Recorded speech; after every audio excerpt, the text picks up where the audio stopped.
Hello my dear future class, कैसे आप सब। आज हम डिस्कस करने वाले हैं क्लास 11 का बहुत ही इंपॉर्टेंट चैप्टर जिसका नाम है classifications of element and periodic functions. So क्या होता है इस चैप्टर में? सबसे पहले हम डालते हैं चैप्टर का name of the chapter is classification of element and periodicity in properties। सुनिए बच्चों, क्लासिफिकेशन की नीड क्यों पड़ी? Why we need for the classifications of element? Actually student, we have element in three forms, like we have metal, we have non-metal and we have metal। अब हमें कुछ ऐसा classification चाहिए था जिसमें हम चीजों को अलग अलग सके, ठीक है ना। मेटल चल जाए, नॉन मेटल एक तरफ चला जाए, मेटल एक तरफ चले जाए। सर आप सोच रहे होंगे सर कि क्लासिफिकेशन कहाँ करते हैं, कहाँ प्रैक्टिकल एप्लीकेशन होती है क्लासिफिकेशंस की। ठीक है बच्चों, जैसे कि हम हमारे घर में किचन अलग है, बेडरूम अलग है, स्टडी रूम अलग है, प्रेयर रूम अलग है। ये क्लासिफिकेशन है बच्चों, ताकि चीजें हमें इजिली मिल जाती है। जैसे हम अपने घरों में एलमीरा में कपड़े विंटर्स के अलग जगह रखते हैं, समर कपड़े अलग जगह रखते हैं, लॉकर अलग जगह प्लेस पे रहता है ना। नोटबुक अगर बुक आप देखते हो, बुक के आगे इंडेक्स लगी होती है। इंडेक्स क्या बताती है आपको, ये चैप्टर आपको कहां से कहां तक है। वो एक तरह का क्लासिफिकेशन ही है, किस तरह की आप चीजें इजीली फाइंड कर सकें। सो सबसे पहले आपको समझना है कि why we need for the classification of element, because we have three kinds of element, metal, non metal and metalloids. So इस चैप्टर का वन शॉट वीडियो मैं डाल रहा हूँ, इसमें सारे कॉन्सेप्ट मैंने कवर करने की कोशिश करी है। अगर कोई कॉन्सेप्ट आपको समझ में नहीं आता तो आप कमेंट बॉक्स में मुझसे पूछ सकते हैं, बट पूरी वीडियो को ध्यान से देखिएगा और समझिएगा classifications of element and periodic properties. तो पीरियोडिक प्रॉपर्टीज का क्या मतलब होता है, एक बार इसको वेल से समझ लेते हैं। पीरियोडिसिटी इन प्रॉपर्टीज का मतलब हुआ what will happen when we are going up to down in the model periodic table with respect to atomic radius, what will happen when we are going left to right with respect to electronegativity। क्या होता है electronegativity का, अगर आप left to right जाते हैं क्या होता है, अप टू डाउन आते हैं जब। तो ये आपको सारे कॉन्सेप्ट आपके हो जाएंगे क्लियर, आपको बस वीडियो ध्यान से देखते रहना है, ठीक है। ओके, तो हम स्टार्ट कर रहे हैं पीरियोडिसिटी एलिमेंट विद लॉज। सबसे पहले किन साइंटिस्ट को कंट्रीब्यूशन पे रहा है मैं आपको बता दूं। इसमें सबसे पहले साइंटिस्ट आए थे ड्रॉबरेनर, फिर आई न्यूलैंड, फिर आई मेंडलिव एंड देन आई हेनरी मोसले। ठीक है, एक बार उसका पूरा रिवीजन देखिए। आइए स्टार्ट करते हुए ड्रॉबरेनर। चलो एलिमेंट को क्लासिफाई करते हैं। तो एलिमेंट को क्लासिफाई करने का सबसे पहले जो क्रेडिट जाता है बच्चों वो जाता है ड्रॉबरेनर को। ड्रॉबरेनर साइंटिस्ट थे जिन्होंने अपना ट्रेड्स दिया था, क्योंकि वन शॉट वीडियो है जिसमें मैं आपको फटाफट बताता चलूंगा। हो सकता है सिलेबस में आपको ये भी ना दे, ठीक है ना, आपके पास इससे आगे से आ चुका है। जो इंपॉर्टेंट कॉन्सेप्ट है हमारा मॉडर्न पीरियोडिक टेबल का है, लेकिन फटाफट से हम एशियन पीरियड जब तक नहीं पढ़ेंगे इस चीज की तो हमें नहीं पता चलता कि वो चैप्टर में क्या कहना चाहता है ना। सो बच्चों डिस्कस करेंगे विद ड्रॉबरेनर ट्रेड्स। ड्रॉबरेनर साइंटिस्ट थे जिन्होंने क्या करा, सबसे पहले अरेंज करने की कोशिश करी एलिमेंट्स को। उन्होंने बताया जैसे कि हमारे पास फर्स्ट एलिमेंट, सेकंड एलिमेंट और थर्ड एलिमेंट है। अगर हम फर्स्ट एलिमेंट और थर्ड एलिमेंट का मास एवरेज निकालें, उनके एटॉमिक मास का या एटॉमिक वेट का एवरेज निकालें, तो बिल्कुल मिडिल वाले टर्म के इक्वल आएगा, जैसे कि just like 23। So 23 is the mass of sodium. बिल्कुल सही है, ठीक है ना। तो ये था ड्रॉबरेनर का ट्रेड्स। ड्रॉबरेनर ने बताया कि अगर हम फर्स्ट एलिमेंट और थर्ड एलिमेंट का मास एवरेज निकालते हैं या वेट का एवरेज निकालते हैं, तो जो उनका मिडिल टर्म होगा, फर्स्ट और थर्ड एलिमेंट का मास एवरेज निकालेंगे, तो जो उनका मिडिल टर्म होगा उसका मास आपका पास कैलकुलेट हो जाएगा। बट ये जो प्रॉपर्टी थी केवल 20 तक के एलिमेंट के लिए एप्लीकेबल हुई, उसके बाद ये थ्योरीज फेल हो गए। फिर नेक्स्ट जो साइंटिस्ट है बच्चों, उनका नाम था न्यूलैंड। न्यूलैंड ने कहा कि चलो हम एलिमेंट को ऑक्टेट्स की फॉर्म में लगाते हैं। ऑक्टेट मतलब 8। उन्होंने क्या कुछ म्यूजिकल नोट्स दिए, जैसे कि सारे गांव वाला ऐसे म्यूजिकल नोट्स दिए, और उसमें उन्होंने क्या करा, म्यूजिकल नोट्स के अकॉर्डिंग अरेंज किया। उन्होंने कहा जैसे एलिमेंट है मान लो lithium, beryllium, boron, carbon, nitrogen, oxygen, fluorine. उस टाइम पे आपके ना तो हाइड्रोजन फॉर्म था ना ही हीलियम फॉर्म था। So lithium, beryllium, boron, carbon, nitrogen, oxygen, fluorine. फिर आया आपका sodium, magnesium, aluminium, silicon, phosphorus, sulphur and chlorine. तो जो आप कोई सा भी रैंडमली फर्स्ट है देखिए, ये तो है एलिमेंट, ये भी एलिमेंट है, ठीक है। ये हो गया सा, रे, गा, मा, पा, धा और नी। सो अगर आप देखेंगे म्यूजिकल नोट्स के अकॉर्डिंग जो फर्स्ट एलिमेंट है और जो 8 एलिमेंट आए उनकी प्रॉपर्टी लगभग सेम होगी। तो ये किसने बताया था हमें, यह बताया था न्यूलैंड ने। लॉ ऑफ पेयर्स लॉ से अकॉर्डिंग जो फर्स्ट एलिमेंट है उसकी जो प्रॉपर्टी होगी वो सिमिलर होगी किसके जैसे 8 एलिमेंट के जैसे। लाइक अगर आप लिथियम से स्टार्ट करते हैं तो 1 2 3 4 5 6 7 8 तो लिथियम की जो प्रॉपर्टी मिलती होगी किसके जैसे मिलती है, सिमिलर होगी सोडियम के। तो ये जो बताने वाले साइंटिस्ट है इनका नाम था न्यूलैंड। न्यूलैंड ने याद करना, ठीक है। और ये बताइए कि फर्स्ट एलिमेंट है, चाहे वो यहां से फर्स्ट आप काउंट करेंगे तो 1 2 3 4 5 6 7 8 फर्स्ट और 8 की क्या होगी केमिकल प्रॉपर्टीज सेम होगी। तो ये हमें बताया था न्यूलैंड ने, ठीक है। नेक्स्ट आते हैं, इनका नाम था मेंडल। तो सबसे पहले जो क्रेडिट जाता है वो मेंडल को ही जाता है क्योंकि मेंडल भी ऐसे साइंटिस्ट थे जिन्होंने क्या करा सबसे पहले एलिमेंट को पीरियोडिक फॉर्म में अरेंज किया। इनसे पहले जो साइंटिस्ट थे उन्होंने उसको पीरियोडिक फॉर्म में नहीं करते। पीरियोडिक का मतलब होता है जिसमें हम ग्रुप की बात करते हैं बच्चों और या फिर पीरियड की बात करते हैं, ठीक है ना। ग्रुप एंड पीरियड की बात करते हैं। जो आपके वर्टिकल होती है उनको हम ग्रुप कहते हैं और जो हॉरिजॉन्टल होती है उसको क्या कहते हैं बच्चों, पीरियड, ठीक है। सो मेंडल ऐसे साइंटिस्ट थे जिन्होंने क्या करा सबसे पहले एलिमेंट को अरेंज किया with respect to group and period और उन्होंने बताया the physical and chemical property of the element is directly proportional to their atomic weight, ठीक है, ये atomic mass.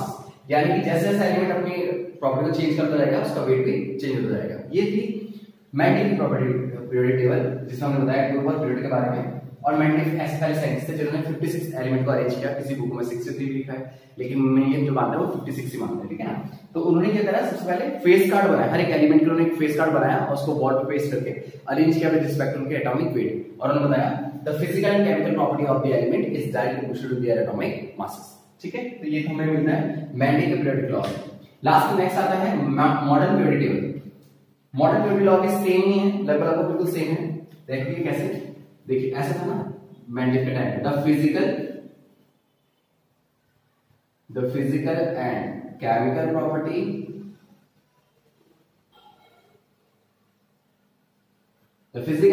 Property of the element is directly proportional to their atomic weight या फिर masses, ठीक है। आप वेट लिख लीजिए प्रॉपर्टी वेट। ये हमें कहा था किसने, मेंडल ने, कि जो फिजिकल एंड केमिकल प्रॉपर्टी होगी किसी भी एलिमेंट की वो डायरेक्टली पूछ लो उनके एटॉमिक वेट है। बट मॉडर्न पीरियोडिक टेबल कहती है कि एटॉमिक वेट नहीं आएगा, एटॉमिक नंबर आएगा। बस इन्होंने एलिमेंट को इसमें क्लासिफाई कर दिया एटॉमिक नंबर के रिस्पेक्ट में। तो अगर एग्जाम में क्वेश्चन आता है, आपको पूछा जाता है कि what is the modern periodic table या मॉडर्न पीरियोडिक लॉ क्या है, तो आप लिखेंगे the physical and chemical property of the element is directly proportional to their atomic number. जैसे जैसे एलिमेंट चेंज हो जाएंगे उनके एटॉमिक नंबर भी चेंज हो जाएंगे, ठीक है। तो this is the historical data जो कि हमें बताता है कि क्लासिफिकेशन की सीरीज कैसे कैसे चली, उसकी जर्नी कैसे कैसे सबसे पहले ड्रॉबेराइन आए थे, ठीक है। तो 20 तक के एलिमेंट को अरेंज करने की कोशिश करिए, अरेंज किया, ठीक है। पोटेशियम 90 नंबर का था, 20 नंबर तक एलिमेंट को अरेंज किया, उसके बाद ये फेल हो गया। न्यूलैंड आए थे, न्यूलैंड ने अपने म्यूजिकल नोट्स दिए, तो म्यूजिकल नोट्स पे उन्होंने देखा कि प्रॉपर्टी फिजिकल प्रॉपर्टी होती है वो लगभग सेम होती है एलिमेंटों की, तो वहां तक भी सक्सेस था, ठीक है। फिर उसके बाद वो फिट हो गए कि आदमी और बराबर अरेंज करके म्यूजिकल फॉर्म में। फिर आए मेंडल का, आपके मेंडल ने क्या करा the physical and chemical property of the element is directly proportional to their atomic mass. यहां पे मासेस करना तो मॉडर्न पीरियोडिक टेबल हो जाएगा। और मॉडर्न पीरियोडिक टेबल के लिए हम कहते हैं एटॉमिक नंबर। मेंडल की जब बोलेंगे तो एटॉमिक यहां पे मासेस आ जाएगा और जब मॉडर्न पीरियोडिक टेबल बोलेंगे बच्चे यहां क्या आएगा एटॉमिक नंबर। तो ये मॉडर्न पीरियोडिक टेबल बहुत वीक डिस्कस करेंगे, ठीक है। क्या होती है मॉडर्न पीरियोडिक टेबल, ये तो सबसे पहले जो क्लासिफिकेशन है उसका हल्का समझिए, उसके बेस आप समझिए जो मॉडर्न पीरियोडिक टेबल है उसका स्ट्रक्चर कैसे दिखता है। इस तरह से पीरियोडिक टेबल बनाएंगे यहां पे पीरियोडिक टेबल। इसके रिस्पेक्ट में देखिएगा सबसे पहले स्टार्टिंग में आएगा बच्चों वो होता है एस ब्लॉक, ठीक है। जो क्या होता है आपका एस ब्लॉक, इसको बोलते हैं NS1 NS2, ठीक है। फर्स्ट ऑफ हाइड्रोजन को देखना ये एस ब्लॉक है। फिर यहां है बच्चों आपका पी ब्लॉक,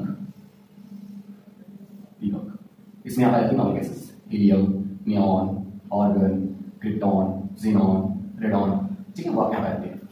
इसके अलावा यहां पे आता है यहां पे आता है आपका fluorine, chlorine, bromine, iodine, aspirin, ठीक है ना। फिर ऐसे यहां पे आता है नेक्स्ट ग्रुप 7 या तो ग्रुप 18, ये तो ग्रुप 7 है बच्चों, ये तो ग्रुप 16, ठीक है। ग्रुप 16 होता है oxygen, sulphur, selenium, टैलियम and polonium, ठीक है बच्चों। फिर इसके बाद आता है आपका ग्रुप 16 के बाद group 15 nitrogen, phosphorus, arsenic, antimony और बिस्मथ, ठीक है। एंड फिर आता है carbon, carbon, silicon, germanium, Sn और T, लेड, Pb, ठीक है। और नेक्स्ट के बाद आता है आपका boron family, aluminium, gallium, helium, ठीक है। तो ये आपके 10 नंबर लास्ट नंबर, ये होता है आपका ग्रुप 14 और ये होता है आपका ग्रुप 30। तो ये पी ब्लॉक का क्या होता है आपका पी ब्लॉक। अब पी ब्लॉक के नाम रखिए, जो ग्रुप 18 है उसको बोला जाता है नॉर्मल गैस, क्या बोलते हैं उसको नॉर्मल गैस। पी ब्लॉक को इस ग्रुप 18 को बोला जाता है रेयर गैस, इसी को बोला जाता है मोनोटॉमिक गैस। इससे बहुत सारी है, ठीक है, मोनोटॉमिक गैस। इसके अलावा इनर्ट गैस, इसके अलावा इसे बोला जाता है less reactive gas,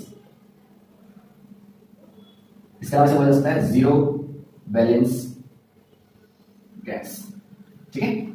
zero valence gas, zero valence gas, इनके अलावा वैलेंस निकालेंगे तो वैलेंस जीरो है, ठीक है। तो चलिए यहां से स्टार्ट किया, non gas, real gas, monoatomic gas, inert gas, less reactive gas, zero valence gas. किसी भी कैलकुलेशन अगर बोलते रहे, अगर हमारे पास नियम है, नियम 10 2,8 लास्ट में आएगा, और को और में से 18 में 2,8 फिर से स्टेबल है ना। तो ये चीज याद रखो आपको कि ये जो होती है तो स्टेबल होते हैं, दैट्स व्हाई ये लेस रिएक्टिव होती है, मोनोटॉमिक होती है, मोनोटॉमिक मतलब अकेले रहना, अकेले रह सकती है, इनर्ट गैस होती है, ठीक है ना। इसके अलावा लेस रिएक्टिव गैस है, रेयर गैसेस है, नॉर्मल गैस होती है, मोनोटॉमिक है, ये बारे में।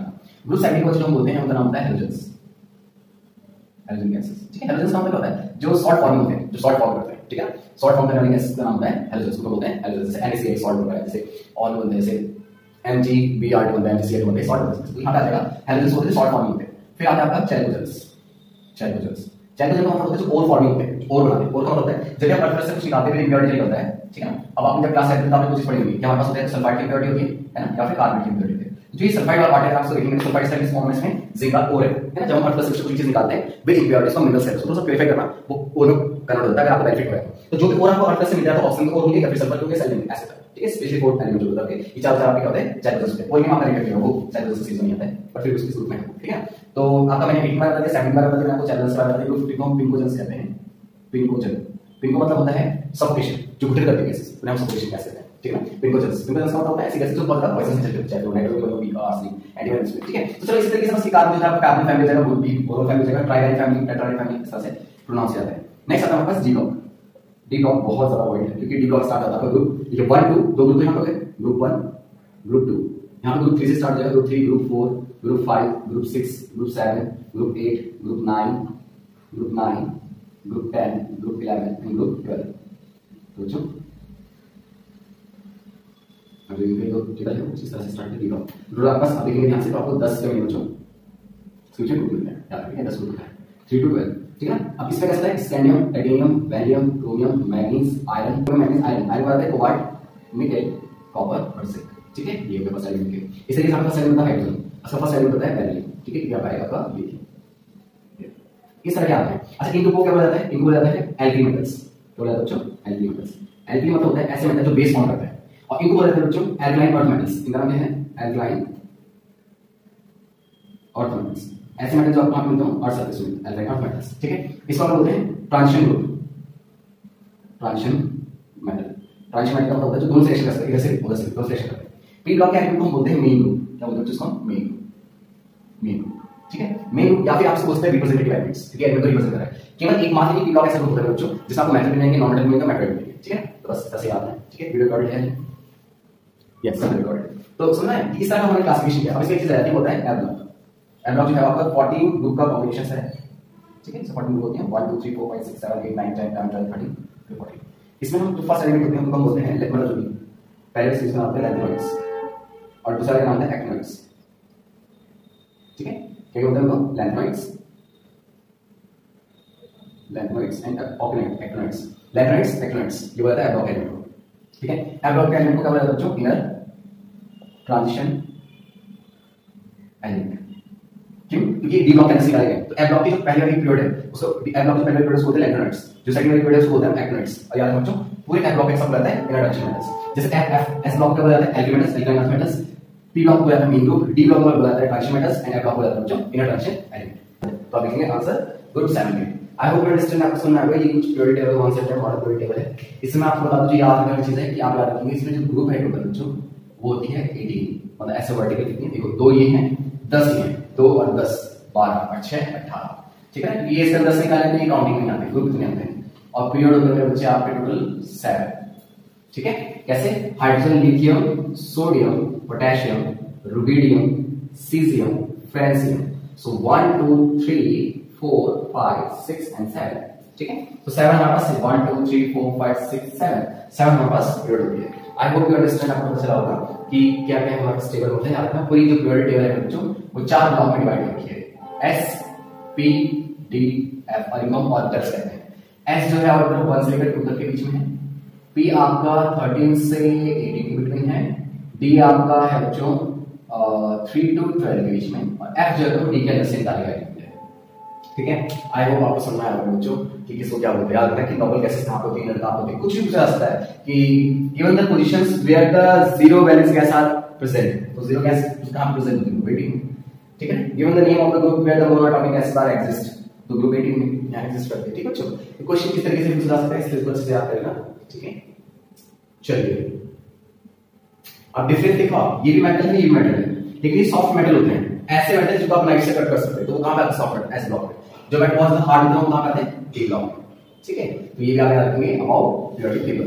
चलिए अब नेक्स्ट टॉपिक डिस्कस करते हैं कि what will happen when we have a element which have atomic number greater than 100। अगर मान लो 100 से ऊपर कोई एलिमेंट आता है, उसका आप एटॉमिक नंबर कैसे लिखेंगे आप। If we have a element which have atomic number greater than 100, अगर 100 से ऊपर उसका एटॉमिक नंबर है तो उसका कैसे नेम लिखते हैं। ठीक है ना, तो उसके लिए ट्रिक बनाएंगे। सबसे पहले आप टेबल बनाएंगे,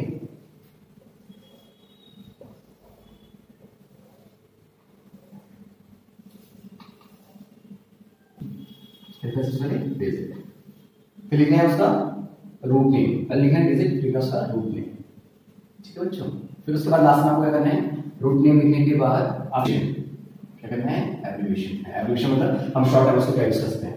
तो सबसे पहले डिजिट अगर हमारे पास 0 होती है, 0 1 2 3 4 5 6 7 8 9, सो इफ वी हैव 0 तो हम यूज करते हैं nil, एक के लिए यूज करते हैं un, यूज करते हैं by, फिर यूज करते हैं ट्राई, फिर यूज करते हैं 4 के लिए क्वाड, 5 के लिए पैड, 6 के लिए हेक्स, 7 के लिए सेट, फिर ऑक्ट, इनिन।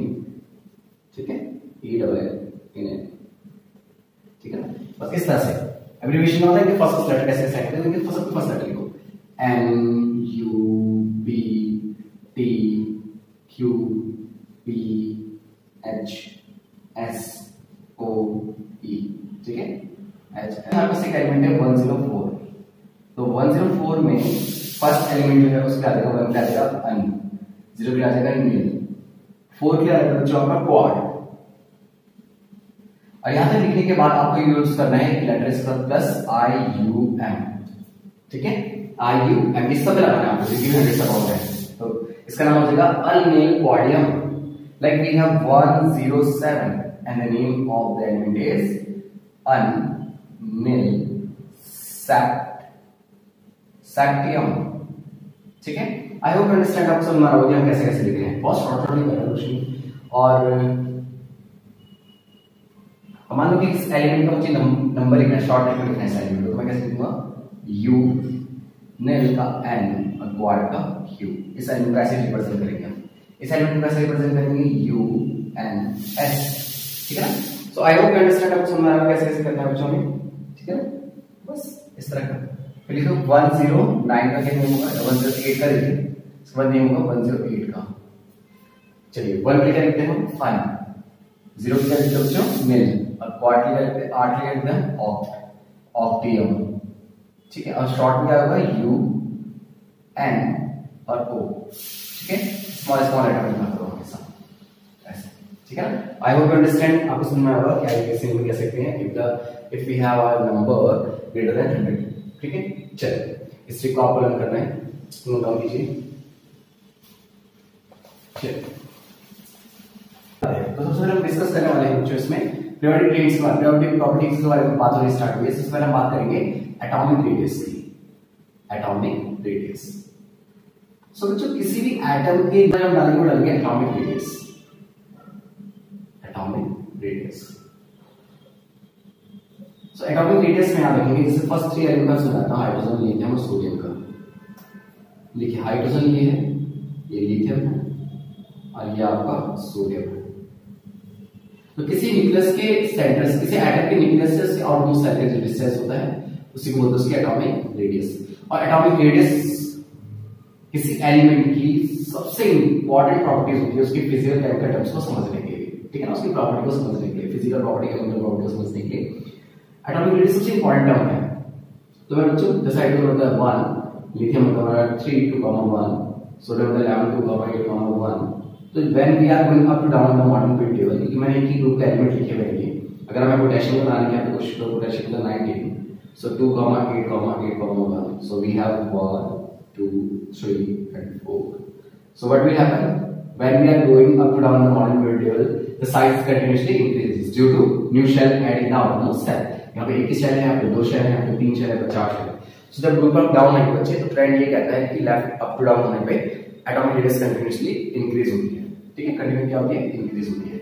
नेक्स्ट आता है what will happen when we are going left to right in the modern period table, like we have lithium, we have beryllium, we have boron, we have carbon, nitrogen, oxygen and fluorine. So what will happen, the atomic number of lithium is 3, beryllium is 4, boron is 5, 6, 7, 8 and 9, 2, 1, 2, 2, 2, 3, 2, 4, 2, 5 and 2, 6, 2, 7, ठीक है। इस तरह से आप देख पा रहे हो शेल तो कोई इंक्रीज नहीं हुई है, पर शेल में इलेक्ट्रॉन इंक्रीज हो रहे हैं, शेल में इंक्रीज हो रहे हैं इलेक्ट्रॉन। देखो यहाँ पे KL शेल है, यहाँ पे भी KL शेल है, यहाँ पे भी KL शेल है, यहाँ पे भी KL शेल है, KL शेल है, यहाँ पे भी KL है, यहाँ पे भी तो क्या हो, शेल इंक्रीज हुई, सेल इंक्रीज नहीं, उसका मतलब सपोज हमारे पास K है, यहाँ पास L है, तो जब एक इलेक्ट्रॉन होगा तो इफेक्टिव न्यूक्लियर चार्ज एक ही होगा, बस केवल दो इलेक्ट्रॉन, ठीक है ना, तो साइज थोड़ा बड़ा होगा। अब जैसे हम वैलेंट पे आते हैं, तो वैलेंट पास एक इलेक्ट्रॉन आ जाता है, तो ये भी खींचेगा न्यूक्लियस की तरफ, तो साइज थोड़ा सा सिंक हो जाएगा, मतलब इसका साइज थोड़ा छोटा होगा विद रिस्पेक्ट टू लिथियम। अब आपने एक इलेक्ट्रॉन और डाल दिया यहाँ पे, इसका साइज खींचेगा नीचे की तरफ को, तो एक और डाल दिया कार्बन के लिए और छोटा हो जाएगा, नाइट्रोजन में एक और डाला और छोटा हो जाएगा, एक यहाँ डाला और छोटा हो जाएगा, एक इधर डाला और छोटा हो जाएगा, लास्ट में फ्लोरीन में जाते जाते आपके इतना छोटा हो जाएगा साइज। तो साइज का लगातार छोटा होता जाता है when we are going left to right.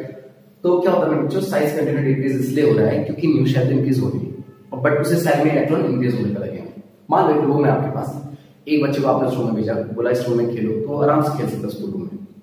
अब अपने दो बच्चों को भेज दे कि आपको डिवाइड करके खेलना है इस रूम में, तो रूम के दो हिस्से करें और उन दो हिस्सों में खेल रहे हैं। अब उनके पास स्पेस पहले के रिस्पेक्ट में पहले वाले के पास कम हो गया, फिर ऐसे में 3 बच्चे बैठा दिए तो अब स्पेस और कम होगा, क्योंकि हर एक को हम पर्टिकुलर स्पेस पे डिवाइड कर रहे हैं इस रूम के अंदर। फिर ऐसे 4, 5, 6, 7, 8 तक, जब हम 7 तक हम बढ़ा देंगे, तो आप सोच लीजिए कि जो बड़ा सा रूम था जहाँ पे एक ही बच्चा अभी तक खेल पा रहा था, और कितने कंटेस्टेड एरिया में खेल रहा होगा, सेम ऐसे यहाँ हो रहा है। तो when we are going left right in modern period table, the size continue decrease, size का बच्चों डिक्रीज हो जाता है, ठीक है, ये ट्रेंड आप याद रखिए। याद रखना एटॉमिक रेडियस का फिजिकल और केमिकल में डायरेक्ट इफेक्ट पड़ता है, ठीक है ना, इसलिए आपको पता होना चाहिए कि what will happen when we are going up to down, the size continue increase, and when we are going left right the size will continue decrease with respect to atomic radius, ठीक है। चलिए atomic radius के बाद हम चलते हैं बच्चों next topic discuss करें, इसका नाम है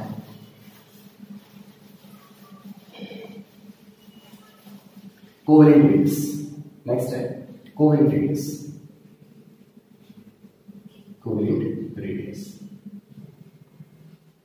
अब कोवेलेंट रेडियस क्या है, जैसे किसी एक एटम है, ठीक है, एक एटम में दूसरे एटम के साथ कोई शेयरिंग है, जैसे हाइड्रोजन के दो एटम बना रहा हूं, ठीक है बच्चों, ये रेडियस ऑफ हाइड्रोजन एटम है, ये भी radius of hydrogen. Covalent diagram का कॉन्सेप्ट आपके पास है, उसको समझना। सो कोवेलेंट रेडियस का फॉर्मूला होता है radius of first hydrogen plus radius of second hydrogen divided by 2। तो फर्स्ट की होती है 37 plus 37 divided by 2। The radius of hydrogen atom is में बच्चों 37 picometre and the total sum is 74 divided by 2 which is 37 again, ठीक है। तो covalent radius का मतलब होता है the distance between nuclei two nuclei. So student ये होगी कोवेलेंट रेडियस। अब कोवेलेंट रेडियस को डायग्राम जब होता है उसमें म्यूचुअल शेयरिंग का याद रखना है, जैसे क्लोरीन है, क्लोरीन के एटम से दूसरे एटम के साथ ऐसे शेयरिंग कर रहा है, इलेक्ट्रॉन एक्सचेंज कर रहा है, न्यूक्लियाई से न्यूक्लियाई का डिस्टेंस होता है, उसको हम बोलते हैं उसकी कोवेलेंट रेडियस। जैसे कि क्लोरीन के बीच में 198, अब 198 डिवाइड बाय 2, अगर आप 198 देखेंगे कोवेलेंट रेडियस जो है 192 डिवाइड बाय 2 करेंगे तो covalent radius of chlorine atom आ जाएगा which is equals to 99 picometre.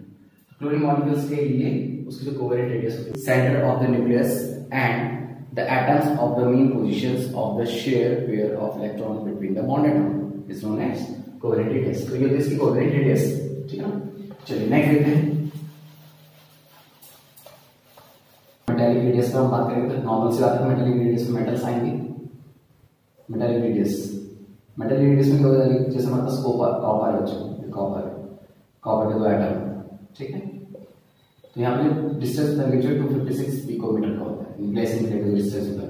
So metallic radius is equals to of copper is equals to 256 divided by 2 which is equals to 2 1 2 2 2 4 2 8 16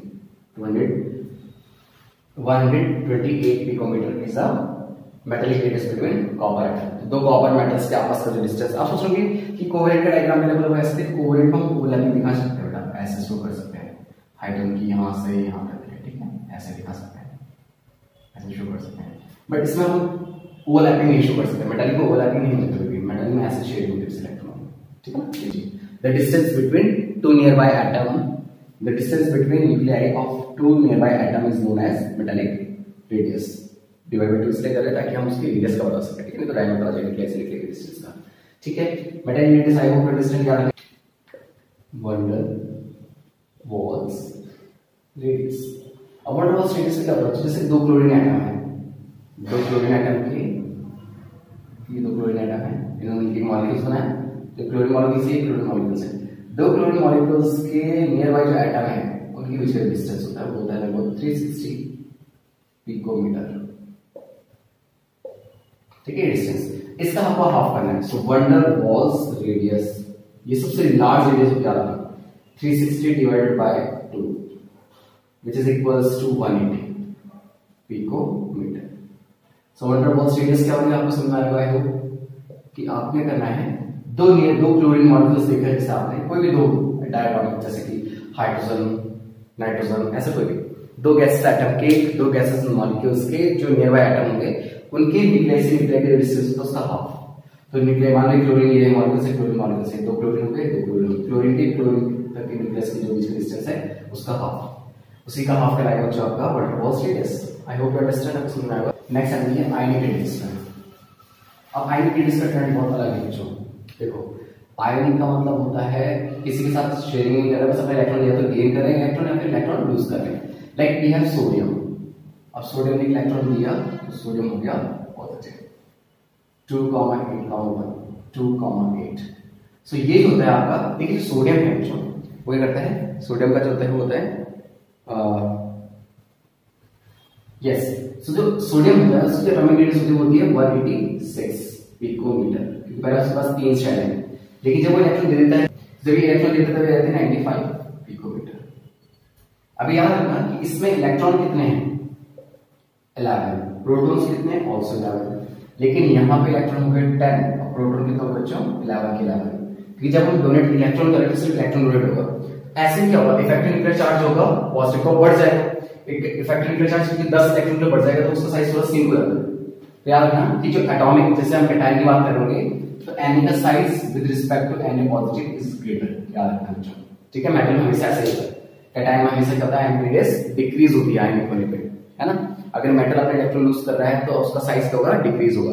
but यही चीज अगर हम नॉन मेटल में देखें तो उल्टा होगा। लाइक इसको नोट कर लीजिए बार, देखिए जैसे हमारे पास क्लोरीन है, like we have chlorine molecules NiCl and Cl, और वो कहीं से इलेक्ट्रॉन गेन कर रहा है और से नेगेटिव होगा। मान लो पहले जो इलेक्ट्रॉन है कितने 17 और यहाँ पे इलेक्ट्रॉन कितना देंगे 18।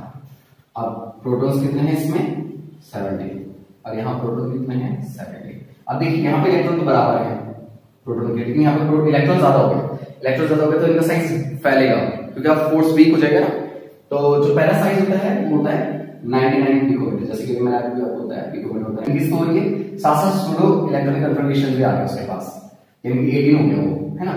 ऐसे में साइज होगा वो, देखिए यहाँ पे हर एक इलेक्ट्रॉन हर एक प्रोटॉन से बना हुआ है, लेकिन यहाँ पे 17 इलेक्ट्रॉन 18 प्रोटॉन से बने हुए, 17 प्रोटॉन्स आपके 18 इलेक्ट्रॉन से बने हुए, तो वीक फोर्स तो सब इक्वल होता है, जिसका जो साइज होता है वो 181 पिकोमीटर तक पहुंच जाता है।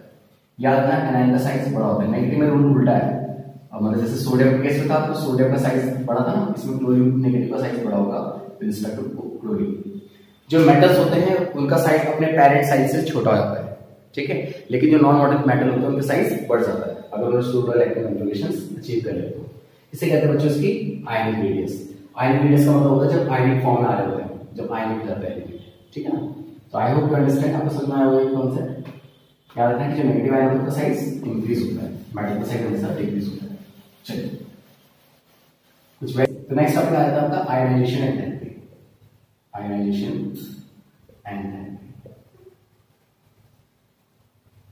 नाम से चल रहा है कि आयनाइजेशन एंथैल्पी का मतलब कोई एलिमेंट है अगर वो अपना इलेक्ट्रॉन लूज करना चाहता है, उसे आयनाइज करने के लिए जो भी एनर्जी आप उसे दे रहे हैं उसी एनर्जी का नाम है ionisation enthalpy. The energy required to remove the electron from outermost और ग्राउंड स्टेट इलेक्ट्रॉन्स, ठीक है। सो ग्राउंड स्टेट से किसी एटम के आउटरमोस्ट सेल से इलेक्ट्रॉन को रिमूव करने के लिए जो एनर्जी रिक्वायर्ड होती है उसको कहते हैं उसकी आयनाइजेशन एंथैल्पी। अब ये तो है ionisation enthalpy, first ionisation enthalpy, ठीक है। आयनाइज करने की जरूरत है, जैसे सोडियम इज 11 है ना, तो 2, 8, 1। अगर मैं चाहता हूं इलेक्ट्रॉन बाहर निकले तो इस इलेक्ट्रॉन को बाहर निकालने के लिए जो मिनिमम एनर्जी मुझे रिक्वायर्ड है उसका नाम उसकी ionisation enthalpy. I hope you understand. लेकिन यहां रखना बच्चों एक टर्म्स आएगा आपके पास जिसको हम बोलते हैं सक्सेसिव एनर्जी। जैसे हमने एक इलेक्ट्रॉन को निकाला, अगर आप एक इलेक्ट्रॉन को निकालेंगे तो आपको लेस एनर्जी रिक्वायर्ड होगी। लाइक जैसे मैं सोडियम का एग्जांपल है साइड में दे देता हूं। Sodium is 11, 2, 8, 1। सोडियम खुद भी चाहता है कि उसका इलेक्ट्रॉन निकल जाए, तो पहले तो इलेक्ट्रॉन निकालने में इजीली निकल जाएगा, लेस एनर्जी में आपका काम हो जाएगा। लेकिन अगर आप दोबारा चाहते हैं कि इलेक्ट्रॉन और निकले तो उसके लिए आपको बहुत ज्यादा एनर्जी रिक्वायर्ड होगी। यानी कि किसी भी एलिमेंट की primary successive ionisation enthalpy primary enthalpy हमेशा ज्यादा होती है विद रिस्पेक्ट टू सेकेंडरी, है ना। सेकेंडरी में और ज्यादा एनर्जी रिक्वायर्ड होगी। मतलब सक्सेसिव आयनाइजेशन एंथैल्पी में है क्या, जो एंथैल्पी पहले यूज हो रही थी एक इलेक्ट्रॉन निकालने की, जब आप सेकंड इलेक्ट्रॉन निकाल दोगे अब आपको एनर्जी हमेशा ज्यादा रिक्वायर्ड होगी। ऐसा इसका टर्म आप समझ सकते हैं बच्चे। जैसे आपने एक इलेक्ट्रॉन दिया तो ये हो गया 10, 2, 8। अब याद रखिए प्रोटॉन आपके पास 11 के 11 ही है। यहाँ पे 11 प्रोटॉन 11 इलेक्ट्रॉन को खींच रहे हैं, यहाँ पे 11 प्रोटॉन 10 इलेक्ट्रॉन को खींच रहे हैं, तो ज्यादा फोर्स ऑफ अट्रैक्शन। अगर आपको और इलेक्ट्रॉन चाहिए तो आपको ज्यादा एनर्जी रिक्वायर्ड होगी। इसी का नाम है सक्सेसिव आयनाइजेशन एंथैल्पी। मतलब किसी एटम के शेल से आप लगातार इलेक्ट्रॉन निकाल रहे हैं तो पहले जो इलेक्ट्रॉन निकालेंगे उसको आपको कम एनर्जी रिक्वायर्ड होगी, लेकिन अगर आप दोबारा एनर्जी निकालेंगे, दोबारा इलेक्ट्रॉन निकालेंगे तो आपको ज्यादा एनर्जी रिक्वायर्ड होगी। ये हमें कौन बताता है, successive ionisation enthalpy. I hope you understand. आपको समझ में होगा क्या होता है सक्सेसिव आयनाइजेशन एंथैल्पी, ठीक है ना। यस, तो यहां से इलेक्ट्रॉन निकालना बहुत ज्यादा मुश्किल होगा, इसी को कहते हैं successive ionisation. Electron gain enthalpy, electron gain enthalpy. देखिए नाम समझ रहे हैं, वो मिनिमम एनर्जी जो हम रिलीज करते हैं ताकि इलेक्ट्रॉन स्टेबल हो सके किसी एटम के शेल में। इस लाइक हमारे पास क्लोरीन है, वो एक इलेक्ट्रॉन लेता है, बन जाता है क्लोरीन नेगेटिव, है ना। एक एग्जांपल आपको अपने यहां पे दिखाता हूं, Cl plus electron gives Cl negative. So तो हम बोल सकते हैं द एनर्जी रिलीज तो हम बोल सकते हैं बच्चों the energy release when the electron is added the outermost gases atom, है ना। जब जो यूनिट होती है आपके दो चीजों की यूनिट पूछी जा सकती है, आयनाइजेशन एंथैल्पी की और आपकी इलेक्ट्रॉन गेन एंथैल्पी की, ठीक है। क्योंकि दोनों ही एंथैल्पी है तो हमारी यूनिट होती है वो होती है किलो जूल मोल इनवर्स। दोनों की यूनिट है सेम क्योंकि दोनों ही एंथैल्पीज है, तो किलो जूल मोल इनवर्स जो होती है की यूनिट्स होती है। कभी यूनिट डायरेक्टली पूछा जाता है आपसे। So yes, electron gain enthalpy के बारे में आपको बता दिया। अब एक क्वेश्चन आपके पास आता है कि फ्लोरीन और क्लोरीन में से ज्यादा इलेक्ट्रॉन गेन एंथैल्पी किसकी है। सो फ्लोरीन होता है आपका 9, 2, 8, 7, 1, 2, 3, 4, 5, 6, 7, ठीक है। अच्छा 1, 2, 3, 4, 5, 6, 7, ओके। और यहाँ पे देखिए क्लोरीन का 1, 2, 3, 4, 5, 6, 7, 8 और ये क्लोरीन है 1, 2, 3, 4, 5, 6, 7। अब मुझे बताइए कि अगर कोई इलेक्ट्रॉन इन्वाइट हो रहा है तो फ्लोरीन में जल्दी आ जाएगा या फिर क्लोरीन में जल्दी आ जाएगा। अब आपको देख के लग रहा होगा कि क्लोरीन में जल्दी आएगा, इसकी शेल छोटी है, जल्दी से खींच लेगा इलेक्ट्रॉन को। बिल्कुल सही सोच रहे हैं आप। इस टर्म को हम कहते हैं इलेक्ट्रोनेगेटिविटी। मैं आपको एक्सप्लेन करूंगा नेक्स्ट टाइम, हमारे नेक्स्ट टॉपिक यही है। लेकिन फिलहाल मैं आपको बताऊं कि जो इलेक्ट्रॉन पहले अट्रैक्ट कर देगा वो खींच लेगा क्लोरीन। ऐसा क्यों, ठीक है। ऐसा इसलिए होता है बच्चों कि क्लोरीन पहले खींच लेता है इलेक्ट्रॉन को। ऐसा इसलिए है कि जो फ्लोरीन की टर्म्स आ रही है, फ्लोरीन के लगा रहे हैं इलेक्ट्रॉन पे रिपल्शन लगा रहा है। फोर्स तो अट्रैक्शन बहुत ज्यादा है बट रिपल्शन भी बहुत ज्यादा फील कर रहा है। दैट्स व्हाई इलेक्ट्रॉन अंदर ऑर्बिट में नहीं आ पाएगा।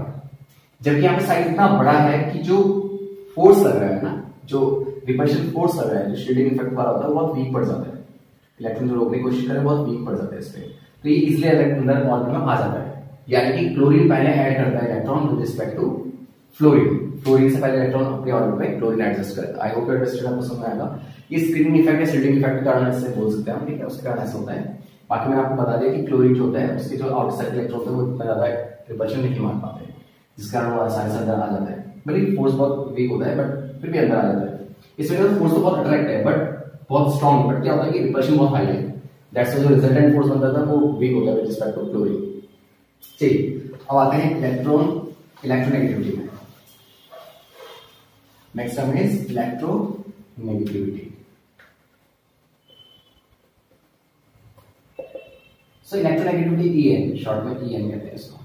इलेक्ट्रोनेगेटिविटी डिफाइन करती है। इलेक्ट्रोनेगेटिविटी बच्चों टर्म्स है जो ये एक्सप्लेन करती है कि किसी एटम के आउटर सेल से एक इलेक्ट्रॉन को अपनी तरफ खींचने की जो टेंडेंसी है, मतलब अगर कोई इलेक्ट्रॉन आ रहा है, जैसे देखिए जो होती है बच्चों वो एक तरह की अट्रैक्शन पावर है जिसमें शेयर पेयर इलेक्ट्रॉन को अपनी ओर खींचने की टेंडेंसी रखी जाती है। मतलब कोई इलेक्ट्रॉन अगर उसको तरफ अपनी तरफ खींच रहा है, कोई एटम वो कितनी स्ट्रांगली खींच पा रहा है उसको कहते हैं उसकी इलेक्ट्रोनेगेटिविटी। और याद रखेंगे कि carbon, oxygen, carbon, nitrogen, oxygen और फ्लोरीन में से इवन सबसे हाई इलेक्ट्रोनेगेटिविटी एलिमेंट है वो फ्लोरीन ही है। फ्लोरीन सबसे ज्यादा अट्रैक्शन रखता है इलेक्ट्रॉन को खींचने का। इलेक्ट्रोनेगेटिविटी का पैटर्न ये है कि साइज जितना ज्यादा छोटा होगा ना, देखो जो साइज का छोटा है न्यूक्लियर के नजदीक है, मैंने आपको बताया लेफ्ट राइट एटम का साइज डिक्रीज होता है, एटॉमिक रेडियस का बहुत ज्यादा इंपॉर्टेंट होता है। तो लेफ्ट राइट एटम का साइज डिक्रीज हो रहा है और साइज डिक्रीज होगा तो न्यूक्लियस के ज्यादा नजदीक होगा, तो इलेक्ट्रॉन खींचने की ज्यादा पावर किसको होगी? फ्लोरीन में। बट खींच नहीं पाता था क्योंकि वहां पे स्प्रिंगिंग इफेक्ट आता है, स्प्रिंगिंग इफेक्ट आता है जो रिपल्शन मारता है इलेक्ट्रॉन बाकी नहीं। बट लेकिन इलेक्ट्रोनेगेटिविटी किससे ज्यादा होती है? फ्लोरीन की। Tendency of an atom of an element to attract share electron toward itself, अपनी तरफ इलेक्ट्रॉन को, जो नेगेटिव वाला होगा वो इलेक्ट्रॉन को अपनी तरफ खींचेगा। नेगेटिव एटम का इलेक्ट्रॉन को अपनी ओर खींचने की जो टेंडेंसी है बच्चों उसी को हम कहते हैं इलेक्ट्रोनेगेटिविटी। याद रखेंगे, ठीक है। The tendency of an atom of an electron to attract the share pair electron toward itself, अपनी तरफ इलेक्ट्रॉन को खींचने का, जो शेयर पेयर इलेक्ट्रॉन को उसके अपनी तरफ खींचने का टेंडेंसी है, उसको कहते हैं इलेक्ट्रोनेगेटिविटी। अट्रैक्शन ऑफ इलेक्ट्रॉन को बोल सकते हैं, ठीक है। इसमें क्या होता है? अट्रैक्शन होता है, अट्रैक्ट करना चाहते हैं इलेक्ट्रॉन को अपनी तरफ, किसको? इलेक्ट्रॉन अपनी तरफ अट्रैक्ट करने की टेंडेंसी है, उसको कहते हैं electronegativity. I hope you understand आपका होगा। जैसे कि एटॉमिक रेडियस का क्या होता है कि ऊपर से नीचे आने पर एटॉमिक रेडियस इंक्रीज होती है ना, लेफ्ट राइट जाने पर एटॉमिक रेडियस डिक्रीज होती है, लेकिन लेफ्ट राइट जाने पर तीन चीजें इंक्रीज हो रही हैं। कौन कौन सी? याद रखेंगे, आयनियन एंथैल्पी इंक्रीज होती है और इलेक्ट्रोनेगेटिविटी भी इंक्रीज होती है। तो हम ऐसे लिख सकते हैं कि एटॉमिक रेडियस का इनवर्स रिलेशन होता है किन किन चीजों के साथ? इलेक्ट्रोनेगेटिविटी के साथ स्लैश आयोनाइजेशन एंथैल्पी के साथ, आयोनाइजेशन एंथैल्पी, आयोनाइजेशन एंथैल्पी का इलेक्ट्रोनेगेटिविटी, आयोनाइजेशन एंथैल्पी, और एक नेगेटिव इलेक्ट्रॉन गेन एंथैल्पी का भी, नेगेटिव इलेक्ट्रॉन गेन एंथैल्पी का भी। ये सब इनवर्स रिलेटेड होते हैं। साइज जितना छोटा होगा मेरे बच्चों उतनी ज्यादा इलेक्ट्रोनेगेटिविटी होगी, उतनी ज्यादा उसकी आयोनाइजेशन एंथैल्पी होगी, न्यूक्लियर के नजदीक होगा उतनी ज्यादा उसकी नेगेटिव इलेक्ट्रॉन गेन एंथैल्पी होगी। आई होप यू अंडरस्टैंड, ठीक है। आपको समझ में आ रहा है बस। तो आपके एस ब्लॉक के एलिमेंट होते हैं वो हमेशा बेसिक ऑक्साइड बनाते हैं, लेकिन जो आपके पी ब्लॉक के हैं दे फॉर्म एसिडिक ऑक्साइड, ठीक है। मतलब जैसे क्लोरीन के साथ कोई ऑक्सीजन आ गया, या ऑक्सीजन अगर किसी पी ब्लॉक के एलिमेंट के साथ आ रहा है तो, या फिर कोई भी नेगेटिव अगर जहां पे, जैसे मैं वो एग्जांपल बताऊं आपको Al2O3, तो कैसा होगा आपको? ये तो एम्फोथेरिक होता है, ठीक है। और जैसा आपका आता है B2O3, बी जो है आपका वो किस ग्रुप का है? वो पी ब्लॉक का है, वो बनाता है एसिडिक ऑक्साइड, ठीक है। जैसे आपके पास लिथियम डाइऑक्साइड आ गया Li2O, ये बेसिक ऑक्साइड होते हैं। तो एस ब्लॉक के जो होते हैं वो बनाते हैं बेसिक ऑक्साइड। जैसे नीचे तीन चीजें आपको बताता हूँ फटाफट सामने से देखिएगा। अगर लिथियम में एस ब्लॉक के उसने ऑक्साइड बनाया, लिथियम ऑक्साइड, तो ये नीचे में कैसा होगा? बेसिक, ठीक है। अगर नॉन मेटल में बनाया जैसे B2O3 नॉन मेटल बोरोन ने, तो क्या होगा आपका? एसिडिक। और लेकिन जैसे Al ने बनाया A2O3 ने, तो ये हो जाएगा एम्फोथेरिक, एम्फोथेरिक, ठीक है, एम्फोथेरिक ऑक्साइड। तो बस ये आपको याद रखना है। एसिडिक कैरेक्टर मैंने आपको बता दिया। एसिडिक कैरेक्टर क्या होता है?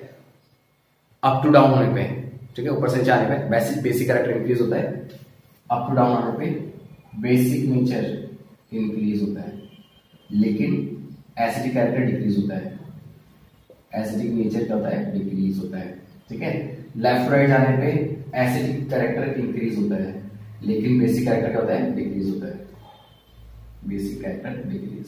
याद रखिए जहां पे कुछ एक चीज इंक्रीज दूसरा डिक्रीज होगा।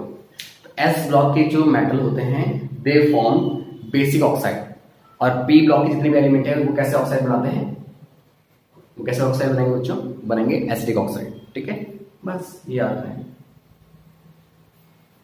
चलिए जैसे P2O3, जैसे P2O5, ये आपका कैसा ऑक्साइड बनेगा, पी ब्लॉक एलिमेंट है फॉस्फोरस, तो वो बनाएगा आपका एसिडिक ऑक्साइड। जैसे सल्फर है, सल्फर बहुत स्ट्रॉन्गली एसिड बनाता है, इसका एसिड रेन होती है SO3, ठीक है ना। तो जो नॉन मेटल्स हैं दे फॉर्म एसिडिक ऑक्साइड, है ना, वो एसिडिक ऑक्साइड बनाते हैं। और सबसे खतरनाक एसिड मैं आपको बताता हूँ जो कि पी ब्लॉक के बनाते हैं, वो होता है Cl2O7, बहुत ही स्ट्रॉन्गली एसिड होता है वो, ठीक है बच्चों। तो यस, आई होप आपको समझ में आएगा। हमने लास्ट में एसिडिक कैरेक्टर को इंक्रीज किया, बेसिक कैरेक्टर को इंक्रीज किया। याद रखना एस ब्लॉक के कितने मेटल्स हैं, वो आपको बनाते हैं बेसिक ऑक्साइड, पी ब्लॉक के बनाते हैं एसिडिक ऑक्साइड, ठीक है। और कुछ होते हैं जो एम्फोथेरिक होते हैं, जो ना एसिडिक है ना बेसिक है, दोनों कैरेक्टर होते हैं, ठीक है। लास्ट हमने एसिडिक बेसिक कैरेक्टर डिस्कस किया है। आई होप यू अंडरस्टैंड। ग्रुप में डाउन होने पे basic character increase, acidic character decrease, left right जाने पे acidic character increase, basic character decrease होता है, ठीक है। एम्फोथेरिक क्या होता है मैंने आपको बता दिया। I hope